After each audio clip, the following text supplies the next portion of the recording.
Sa loob ng ilang libong taon o ilang mga dekada, ilang mga pastor o mga propeta ang nagdaan at inilathala nila na malapit nang darating ang ating Panginoong Hesus. Ang iba ay pinipredict nila kung kailan nga ba mangyayari ang rapture.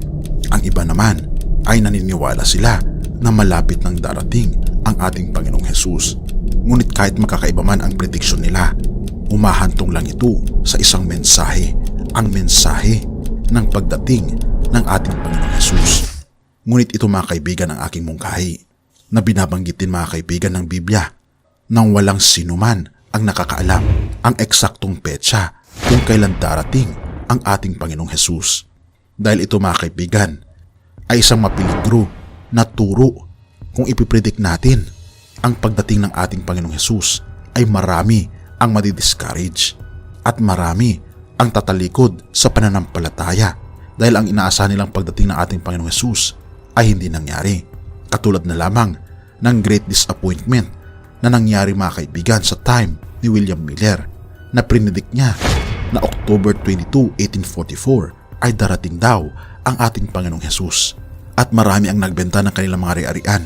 Marami rin ang hindi na nag-aral at naghintay na lamang sa araw na iyon. Ngunit sumapit ang October 22, 1844 hanggang sa dumilim at nagtakip silim ay naghintay ng 24 hours ang mga tao sa pagdating ng ating Panginoong Hesus. At sa pagkakataong ito, hindi dumating ang ating Panginoong Hesus. Kaya nga naman, marami ang na-discourage, marami ang na-disappoint at marami ang tumalikod sa pananampalataya sa ating Panginoong Diyos. Ngunit binanggit ng Biblia ang mga senyales sa pagdating ng ating Panginoong Hesus. At ito ang mga sure na mangyayari sa ilang mga minuto bago mag-rapture. Mateo 24 verse 6 to 8. Maririnig na ninyo ang mga digmaan at mga balibalita ng mga digmaan. Ngunit huwag kayong mabalisa sapagkat ang mga bagay na ito ay kinakailangang mangyari. Ngunit hindi pa ito ang wakas. Ito ay sapagkat babangon ang isang bansa laban sa isang bansa at babangon ang isang paghahari laban sa isang paghahari. Magkakaroon ng mga tagutom at mga salot at mga lindol sa iba't ibang dako. Ang lahat ng mga ito ay pasimula ng sakit na nararamdaman ng isang babaeng mga anak. Kung ating mapapansin mga kaibigan, bago darating ang ating Panginoong Diyos, magkakaroon ng mas maraming digmaan, magkakaroon ng mas maraming kagutuman, at magkakaroon ng mas maraming mga lindol na katulad ng nangyari sa Turkey at Syria noong nakaraang buwan lamang. Kumitil ng napakaraming tao ang lindol na ito na hindi inaasahan na mangyayari sa lugar ng Turkey at Syria. Ngunit ang babala ng ating Panginoong Diyos ay may mas malakas pang lindol pagdating ng panahon na darating ang ating Panginoong Diyos. Nakikita natin mga kaibigan, maliban sa mga pangyayari sa mundo, na mga senyales na malapit ng pagdating ng ating Panginoong Hesus, nangyayari rin na nagiging mas malala ang mga masasamang ugali ng mga tao, nagiging mas suwail, nagiging mas makasarili ang puso ng mga tao na binabanggit din sa banal na kasulatan. At ganon din, binabanggit sa banal na kasulatan na maraming mga bulaang propeta, mga bulaang mga church na may papatayo na nagtuturo ng taliwas sa sinasabi ng banal na kasulatan. Gayon din, nagiging mas advanced ang mga teknolohiya sa ating paligid na noong unang panahon, kailangan pa ng 10 taon upang mag-increase ang innovation ng teknolohiya. Ngunit sa pagkakataon ngayon, halos minuminuto ay nagkakaroon ng innovation na nagpapabilis lalo ng buhay ng tao, na nagpapabilis lalo sa pag-advance ng kaisipan ng tao, na isang senyales din na malapit nang darating ang ating Panginoon na binabanggit ni Propetang Daniel, that knowledge shall increase. Ngunit naisip niyo ba mga kaibigan, ano nga ba ang mangyayari ilang minuto sa mga sandali na darating na ang ating Panginoong Diyos? Ito ang mangyayari mga kaibigan. Sa pagdating kasi ng ating Panginoon ay mahihiwalay muna ang mga nananampalataya sa Kanya sa mga hindi nananampalataya sa Kanya. Magkakaroon ng pagtatatak na binabanggit sa libro ng Revelation, ang marka ng halimaw at ang selyo ng ating Panginoong Diyos. Ang makakatanggap ng selyo ng ating Panginoong Diyos ay sila ang magmamana ng langit na bayan, habang sa kabilang banda, ang makaka-receive ng marka ng halimaw ay sila ang mapaparusahan na binabanggit sa libro ng Revelation. Pahayag 7 verse 2, at nakita kong umaakyat sa gawing silangan ang isa pang anghel, taglay ang pantatak ng Diyos na buhay. Humiyaw siya sa 4 na anghel na binigyan ng Diyos ng kapangyarihang maminsala sa lupa at sa dagat. Verse 3, huwag muna ninyong pinsalain ang lupa, ang dagat o ang mga punong kahoy. Hintayin ninyong matatakan sa noo ang mga lingkod ng ating Diyos, kung ating mapapansin. Kaya hindi pa dumarating ang wakas, dahil ang mga tao, mga kaibigan, ay hindi pa nagpasya kung sino ang kanilang susundin. Kung susundin ba nila ang batas ng tao na taliwas sa kagustuhan ng Diyos, o sila ay susunod sa batas ng Diyos na magpapasakop sila sa pag-ibig ng ating Panginoong Diyos. Dahil binabanggit, mga kaibigan, sa John 14 verse 15, kung ako'y iniibig niyo, ay susundin niyo ang aking mga utos. At ang 4 na anghel, mga kaibigan, na nakahawak at nagkukontrol ng mga pagpipinsala ni Satanas, sila ang pumipigil kay Satanas na pinsalain ang buong sangkatauhan.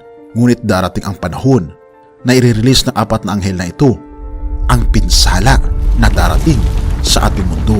Ngunit hindi ito mangyayari hanggat hindi matatakan sa noo ang mga lingkod ng ating Panginoong Diyos. Ito ay simbolo ng pagsunod sa ating Panginoon.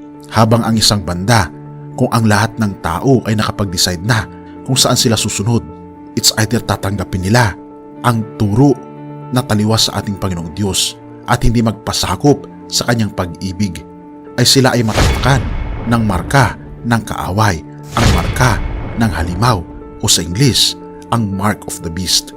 Pahayag 14 verse 9, sumunod sa 2 ang 4 anghel na malakas na nagsasabi, sinumang sumasamba sa halimaw at sa larawan nito at tumatanggap ng tatak sa kanyang kamay at noo.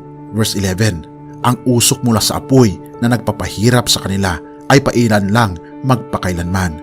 Araw at gabi ay walang kapahingahan ang mga sumasamba sa halimaw at sa kanyang larawan, at ang sinumang tumanggap ng kanyang tatak. Oo, mga kaibigan, ito ang mangyayari sa huling kapanahunan. At pagkatapos noon, na pag ang lahat ng mga tao ay nakapag-decide na sa kanilang pasya kung ano ang kanilang final na susundin, ay dito na darating ang mga salot na binabanggit, mga kaibigan, sa pahayag 16 verse 2. Ang 7 salot ay matatanggap ng mga tao na hindi sumusunod sa ating Panginoong Diyos. Ang una dito, pahayag 16 verse 2, nagkaroon ng mahapdi at nakapandidiring sugat ang mga taong may tanda ng halimaw at sumamba sa kanyang larawan. Isang sugat na hindi nagagaling. Pahayag 16 verse 3, ang pangalawang salot, ibinuhos sa dagat ang tubig ay naging parang dugo ng patay na tao, at namatay ang bawat nilikhang may buhay na nasa dagat. Iyan ang pangalawang salot. Ang pangatlong salot, ibinuhos sa mga ilog at mga bukal at naging dugo rin ang mga ito. Ang mga tubig sa batis at sa lahat ng mga katubigan ay magiging dugo ang mga ito. Ang ika-4 na salot, ibinuhos sa araw at ito'y binigyan ng kapangyarihang sunugin ng kanyang matinding init ang mga tao. Nasunog na sila, ngunit sinumpa pa nila ang pangalan ng Diyos na may kapangyarihang magpadala ng gayong mga salot, sa halip na magsisi at talikdan ang kanilang mga kasalanan at magpuri sa Kanya. Iyan ang mga tao na nakatanggap ng marka ng halimaw. Hindi sila sumusunod sa kagustuhan ng ating Panginoon, kaya naman sila ang nakakatanggap ng mga salot na ito. Ngunit sa kabilang banda, ang mga taong namarkahan at natatakan ng ating Panginoong Diyos, sila ay magiging ligtas sa 7 salot. At pang-6 na salot, mga kaibigan, ibinuhos sa luklukan ng halimaw at nagdilim ang kaharian nito. Napakagat sa labi ang mga tao at sinumpa nila ang Diyos dahil sa dinaranas nilang hirap at taglay ng mga sugat. Gayunmay, hindi rin sila nagsisi at tumalikod sa masasama nilang gawain. Number 6, ibinuhos sa malaking ilog Euphrates. Natuyo ang ilog at nagkaroon ng landas para sa mga haring mula sa silangan. At nakita kong lumabas mula sa bunganga ng dragon at ng halimaw at ng bulaang propeta ang 3 karumal-tumal na espiritong anyong palaka. Ito'y mga demonyong gumagawa ng kababalaghan. Nililibot nila ang lahat ng hari sa buong daigdig upang tipunin para sa labanan sa dakilang araw ng Diyos na makapangyarihan sa lahat. Ito mga kaibigan, ang simbolo ng pagkakaisa ng lahat ng mga tao na hindi tumanggap sa ating Panginoong Diyos. Ang dragon, si Satanas, at ang mga bulaang propeta, ang mga nagtuturo na maling turo na taliwas sa turo ng ating Panginoon sa Biblia. Sila ay magkakaisa upang labanan ang mga tao na nakatanggap ng tatak ng ating Panginoong Diyos. Ngunit ito mga kaibigan, ang promise ng ating Panginoon. Hindi magiging matagumpay ang mga taong natatakan ng marka ng halimaw sa mga taong tapat na natatakan ng selyo ng ating Panginoong Diyos.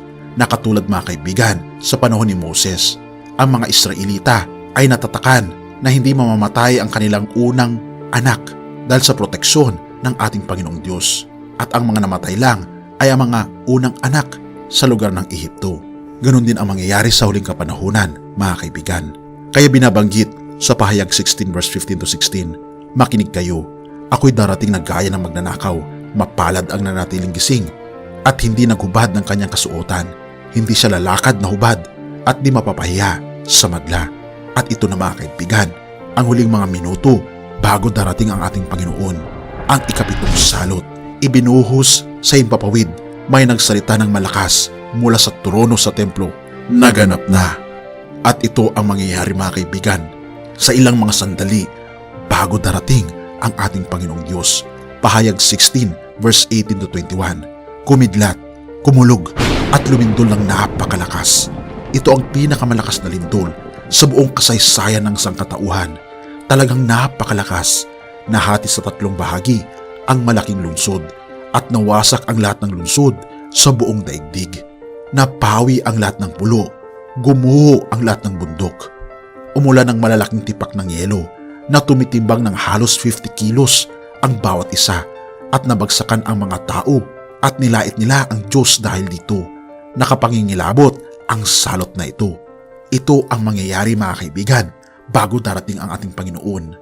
Magkakaroon ng matinding trahedya sa mundo, ngunit ang good news, ang mga taong tapat na nasilyuhan ng ating Panginoong Diyos na kanyang mga anak ay hindi makakaranas ng mga salot na ito. At dito nga, ilang mga minuto na lang ay darating na ang ating Panginoong Diyos.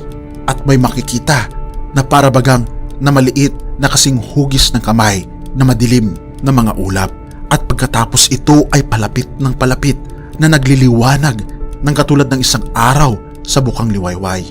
Unti-unti itong lumiliwanag at magkakaroon ng pangyayari na binabanggit sa Mateo 24 verse 27. Sapagkat gaya ng kidlat na kumikidlat sa silanganan at nakikita hanggang sa kanluran, gayon din naman ang pagparito ng anak ng tao. Oo mga kaibigan, magkakaroon ng matinding pagkidlat, paggulog sa lahat ng dako sa mundo at dito parating na ang ating Panginoong Diyos. Revelations 1 verse 7, narito siya'y pumaparitong nasa sa mga alapaap at makikita siya ng bawat mata. Maririnig din ang pagdating ng ating Panginoong Diyos. Hindi secret rapture, kundi isang extravagant na rapture ang mangyayari sa pagdating ng ating Panginoong Diyos. Salmo 50 verse 3, ang aming Diyos ay darating at hindi tatahimik. Isang apoy na mamumugnaw sa harap niya at magiging totoong malaking bagyo sa palibot niya.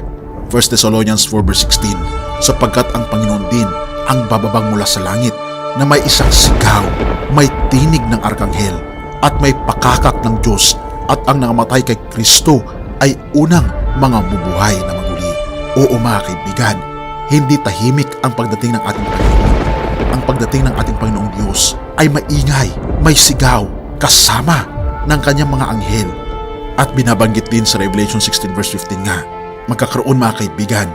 At binabanggit sa Revelation 16 verse 18 nga mga kaibigan, magkakaroon ng mga kidlat at mga tinig at mga kulog, mga lindol na hindi pa nangyayari kailanman sa lupa. Ito ay isang pangyayari sa pagdating ng ating Panginoong Diyos. Kapanapanabik ang pangyayaring ito. Mateo 25 verse 31, sa pagdating ng ating Panginoong Hesus, kasama niya ang lahat ng mga anghel. Kung magkagayoy, luluklok siya sa luklukan ng kanyang kalwalhatian. Sa pagdating ng ating Panginoong Diyos, ito ay isang malalhating pangyayari. Ngunit ito ang napakagandang bagay. Ito ang pinakapinali sa buhay ng isang tao ang pagdating ng ating Panginoong Hesus. At higit sa lahat, sa pagdating ng ating Panginoong Hesus, ang mga mahal natin sa buhay na nananampalataya rin sa ating Panginoong Diyos ay muling mabubuhay. 1 Thessalonians 4 verse 16. Sapagkat ang Panginoon din ang bababang mula sa langit na may isang sigaw na may tinig ng arkanghel at may pakakak ng Diyos, at ang nangamatay kay Kristo ay unang mga bubuhay na maguli. Oo mga kaibigan, ito ang greatest reunion natin sa ating mga mahal sa buhay na nahimlay na. Pagdating ng ating Panginoon kasi, hindi lahat ay mamamatay. Ang mga taong tapat sa ating Panginoon ay may pagkakataon na mananatiling buhay sila hanggang sa pagdating ng ating Panginoong Diyos.